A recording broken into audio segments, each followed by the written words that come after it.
Hi అండి, అందరూ ఎలా ఉన్నారు? బాగున్నారా? ఈరోజు నేను వంకాయ బజ్జీ కర్రీ చేశాను.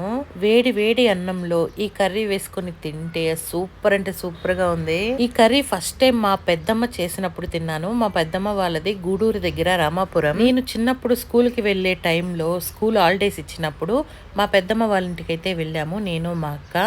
ఆ టైంలో మాకు మా పెద్దమ్మ ఈ కర్రీ చేసి వేడి వేడి అన్నంలో కలిపి పెట్టిందండి.